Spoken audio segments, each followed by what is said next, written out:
اگر آج کھلے ذہن سے سمجھ لیں اللہ کی قسم عقیدہ پلٹ جائے گا.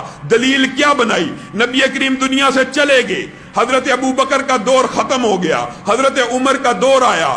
ایک بندہ اسی طرح مسجد النبوی میں داخل ہوا، عمر کو کہنے لگا مال ہلاک ہو گیا، برباد ہو گیا، رستے بند ہو گئے، اللہ کے سامنے دعا کیجئے کہ اللہ تعالیٰ بارش کو برسا دے. یہاں پہ رک جانا ہے. حضرت عمر کہاں کھڑے ہیں؟ مسجد النبوی کے اندر. روضۃ الرسول سے کتنی فاصلے پہ اوپر ممبر ہے؟ جو ممبر اور اس کے درمیان کی جگہ کیا ہے؟ روضۃ من ریاض الجنہ.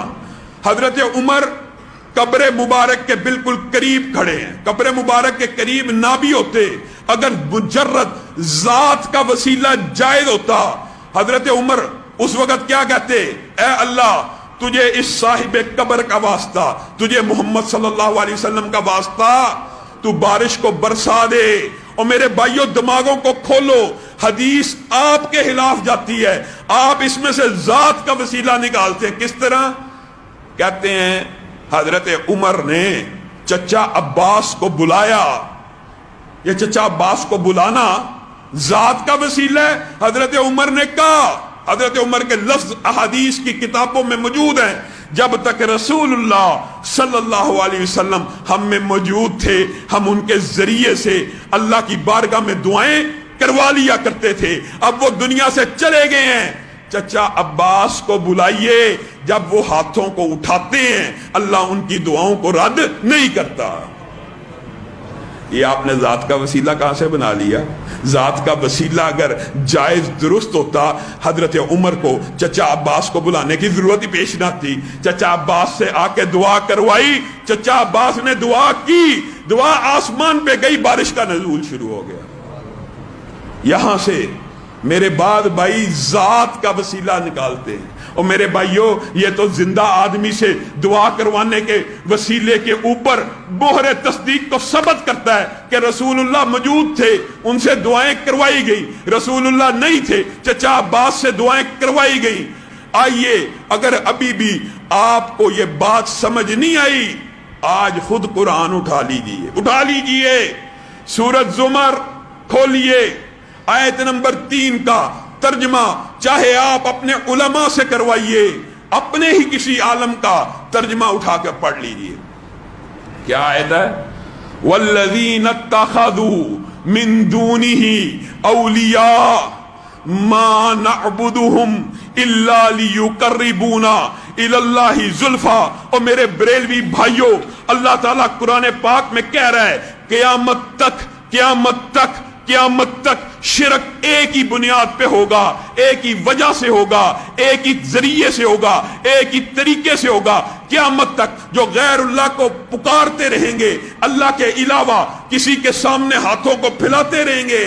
والذین اتخذوا من دونہ اولیاء، جو اللہ کے علاوہ لوگوں کو اپنا مددگار، حاجت روا، کارساز، مشکل کشا، غوث، بگڑی بنانے والا سمجھتے رہیں گے، ان کے پاس ایک ہی ڈائلاگ ہوگا، ایک ہی کلمہ ہوگا، ایک ہی جملہ ہوگا. جب بھی انہیں روکا جائے گا تم یہ شرک کا کام کیوں کر رہے ہو، وہ کیا کہیں گے؟ اللہ قرآن میں قیامت تک کے مشرک کا ڈائلاگ ذکر کر رہا ہے، اور رب سے زیادہ سچا کوئی ہو نہیں سکتا. آج کا، کل کا، ہر دور کا جو بھی اللہ کے علاوہ کسی کو پکارے گا یہ ڈائلاگ بولے گا، ما نعبدہم الا لیقربونا الی اللہ زلفی.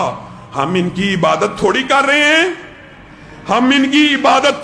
رہے ہیں، اور بعض بدبخت تو اب نیٹ پہ موجود ہیں جو کہتے ہیں ان کی عبادت بھی اللہ نے ہمیں علی کی بندگی کے لیے بنایا. معاذ اللہ. عموماً کیا کہیں گے؟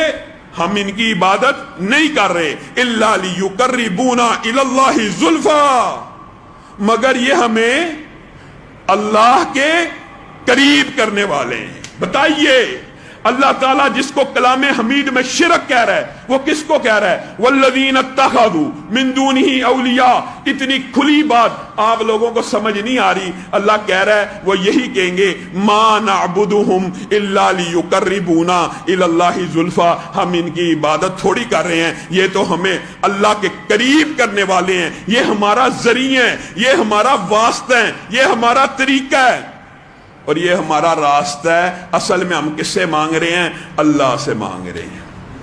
اور میرے بھائیوں، یہ بھی وسوسہ ہے، کہا یہی جاتا ہے، ارشد بھائی دروازہ بند کریں، کہا یہی جاتا ہے کہ اللہ سے مانگتے ہیں، یہ ہمارا ذریعہ ہے، لیکن حقیقت کیا ہے؟ میرے بھائیوں یہ بھی کان کھول کے سنو، اگر اللہ سے ہی مانگتے ہوتے، اگر ان کو ذریعہ اور طریقہ ہی مانگتے ہوتے تو بتائیے، یا رسول اللہ مدد، یا علی مدد میں وسیلے کا کون سا کلمہ استعمال ہو رہا ہے؟ یا رسول اللہ مدد تو براہ راست رسول اللہ سے مدد مانگی جا رہی ہے، یا علی مدد میں براہ راست علی سے مدد مانگی جا رہی ہے، یا غوث اعظم مدد میں براہ راست غوث اعظم کو پکارا جا رہا ہے۔